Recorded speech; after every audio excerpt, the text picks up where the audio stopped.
Dabhoi one વિભાગ કચેરી ગુજરાત મોડલની વાતો વચ્ચે જર્જરિત ઇમારતનો કડવો ચિતાર। એક તરફ રાજ્યભરમાં સરકારી કચેરીઓને ગુજરાત મોડલની જેમ આધુનિક બનાવવાની કામગીરી ચાલી રહી છે, ત્યારે ડભોઈ તિલકવાડા રોડ પર શિનોર ચોકડી નજીક આવેલી વન વિભાગની મુખ્ય કચેરી છેલ્લા 2 થી 3 વર્ષથી ખંડેર હાલતમાં પડી રહેતા સરકારી તંત્રની બેદરકારી સામે ગંભીર સવાલો ઊભા થયા છે। ખંડેર ઇમારત અને ઝૂંપડીમાં બેસતા અધિકારીઓ।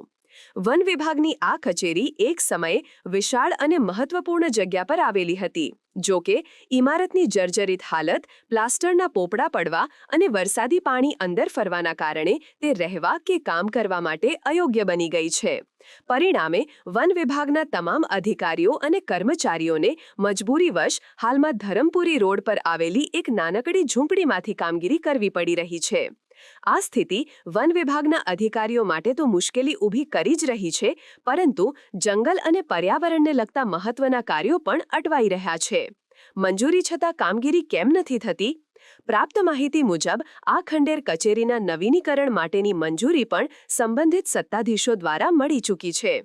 આટલી સ્પષ્ટ મંજૂરી હોવા છતાં છેલ્લા ઘણા સમયથી કચેરીના બાંધકામની કામગીરી શરૂ ન થતાં વહીવટી લાલફીતાશાહી અને જવાબદારીનો અભાવ સ્પષ્ટ દેખાઈ આવે છે।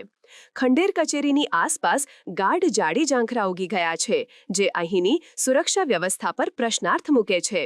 સૌથી ગંભીર બાબત એ છે કે જો કચેરીમાં કોઈ મહત્વપૂર્ણ સરકારી દસ્તાવેજો અથવા રેકોર્ડ પડ્યા હશે, તો પાણી અને ભેજના કારણે તે સડી જવાની અને નાશ પામવાની સંભાવના છે, જે ભવિષ્યમાં મોટી વહીવટી સમસ્યા ઊભી કરી શકે છે। વહેલી તકે નવી કચેરી બનાવવાની માંગ। ડભોઈના જાગૃત નાગરિકો અને વન વિભાગના કર્મચારીઓ વતી તંત્રને આગ્રહ કરવામાં આવ્યો છે કે રાજ્ય સરકાર અને લાગતા વળગતા ઉચ્ચ અધિકારીઓ આ મામલે તાત્કાલિક હસ્તક્ષેપ કરે। મંજૂરી મળી ગઈ હોવાથી યુદ્ધના ધોરણે નવી કચેરીનું બાંધકામ શરૂ કરવામાં આવે। અધિકારીઓ અને જંગલ ખાતાના કર્મચારીઓ સારી અને સુવિધાયુક્ત જગ્યાએ બેસીને કામગીરી કરી શકે।